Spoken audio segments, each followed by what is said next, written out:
Hello, and welcome back to the Porcelain Don channel. This is my spoiler discussion from Morningstar by P.S. Brown.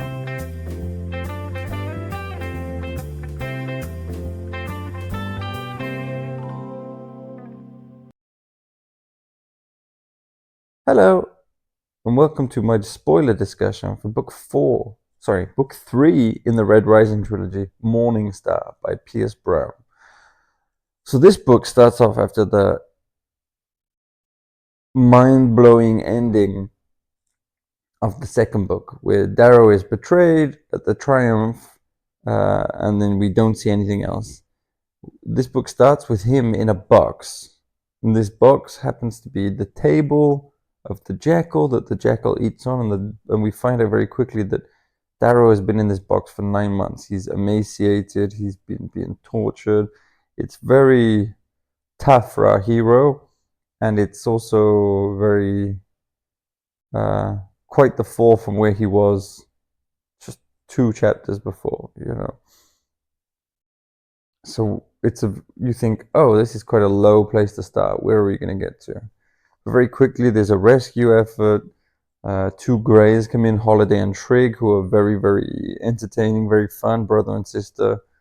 We get to see Victor again after being blasted in the spine or blasted in the back at the Triumph. Victor is awesome. She's a real badass. In this book, you get to like her and see her a lot more.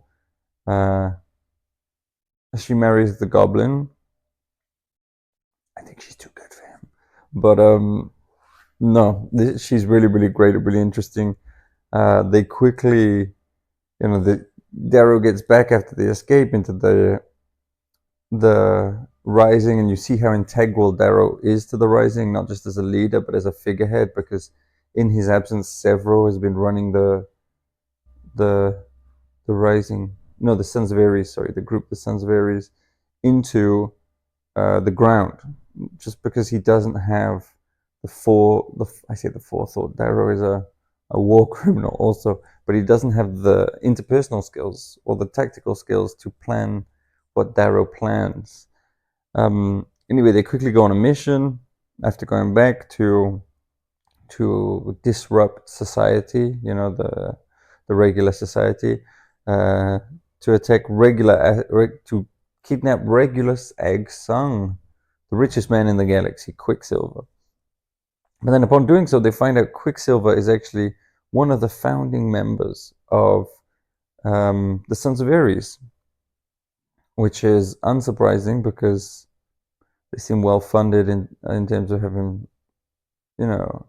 access to getting 2 people carved for one trial. The trial that Darrow's in, there was Darrow and Titus, I believe, were carved reds to make them look gold. So if they can do that for one class at the academy, how many times have they done it before? How many other things? Like they really seem to have a lot of money, access to people everywhere, fingers in pies, and so having Quicksilver behind it, or partially behind it, seems to make a lot of sense.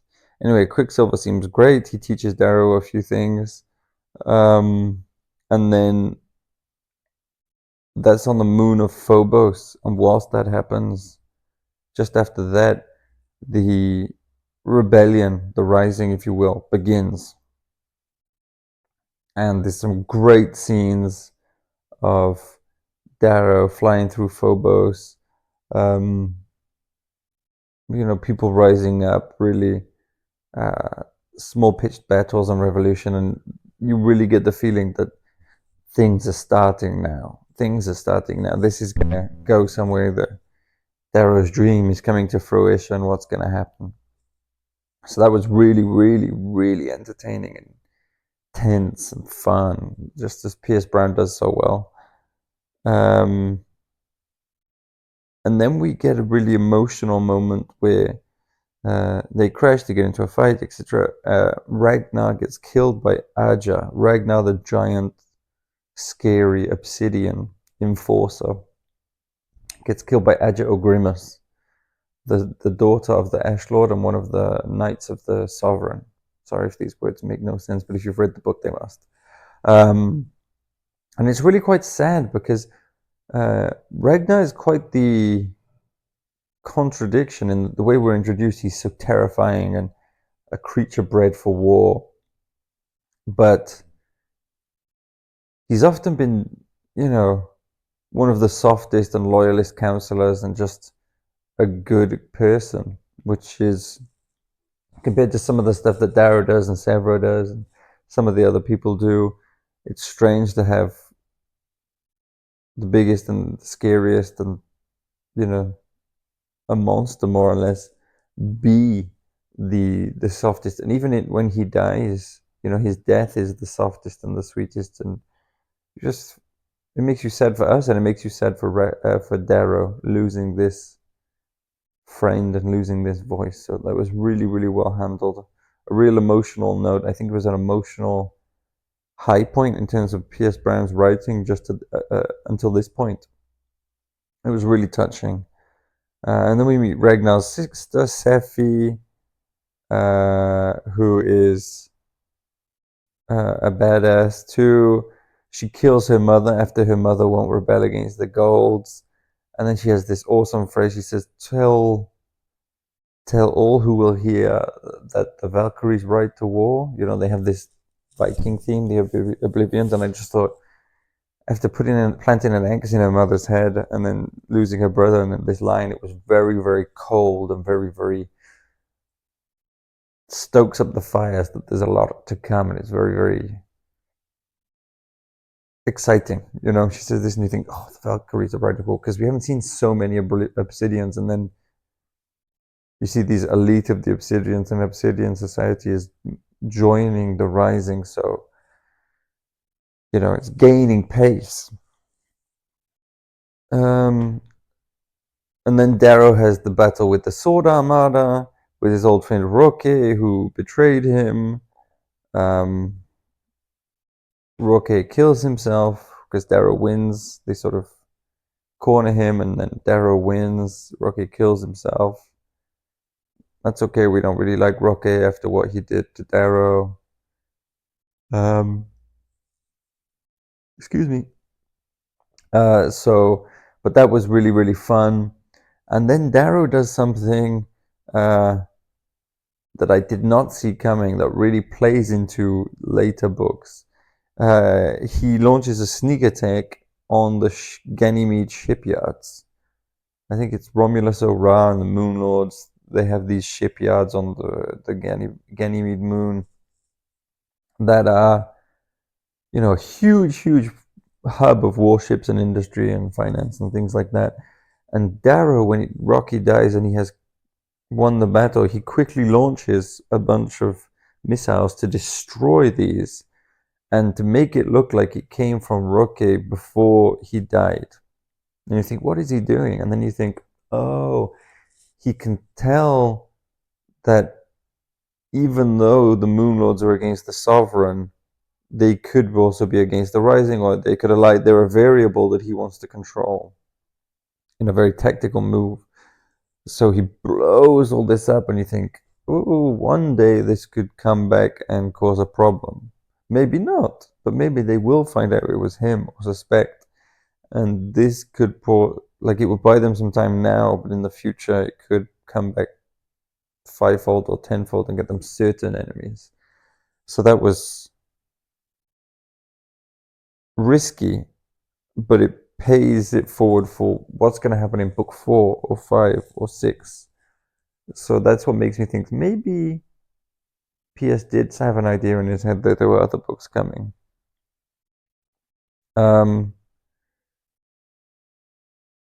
And then we have Cassius is arrested with Darrow, but this is before, but he's still with Darrow. They offer him the opportunity to escape, to be freed if he renounces the Sovereign. He says yes. He pulls a gun. They let him out. He tricks them. He pulls a gun. He shoots Severo. He carries them to the Sovereign. Right? Wrong. Once again, Darrow was in on it, but we don't know that, even though we're inside Darrow's head. Cheap trick. Still here for it. Still like it. And it was actually all a ruse to get Darrow in with the Sovereign, where they kill Edger and they kill the Sovereign. Darrow's bromance with Cassius is back in full effect. Love that too. Love Cassius. He's a great character. So then the Sovereign is dead. The book is ended. The society is ended, um, and the Rising is risen with um, new leaders and new goals. Obviously, it's going to take many years to re-stratify society and reorder it, but the head has been cut off the snake, and now it's time to rebuild, which won't be easy. But that's the end of the book. Oh yeah, they hang the jackal at the end, which I didn't really like because I did have a soft spot for the jackal, even though he's a complete psychopath. Um, but yeah, a really solid ending. So if you just want to read the 3 books, you can. There's no cliffhangers or anything really for the rest of the book, so you could read this series and be done. Read these 3 books and be done with the series if you don't want something that long. But there are enough little Easter eggs and nuggets and kernels to really make you excited for what is coming if you should so choose to read them. Great book. Great book. Really enjoyed it. It made me feel all sorts of different emotions, which is always good from a book. I was excited throughout. It was a thrill. It was fun. I can't recommend this series highly enough. I think it's really slept on as a classic because people seem to think it's YA, young adult, or um, simplistic, I think. And it's simplistic in terms of prose, but in terms of storytelling, it's really well done. And I just think we need to stop being snobs. This is a really entertaining read, and reading is entertainment. So uh, check it out. It's great. Anyway, that's a short one. Thank you so much for stopping by. Please like and subscribe. Comment down below if you've read this series and what you think of it, or if you've heard of this series and why you haven't read it. That would be interesting for me to know too. It's a really good one. I am definitely going to read the next book and the books after them. But next book is called Dark Age, I believe, book 4. So the review for that will be coming soon. Stay tuned. Thank you. Bye bye.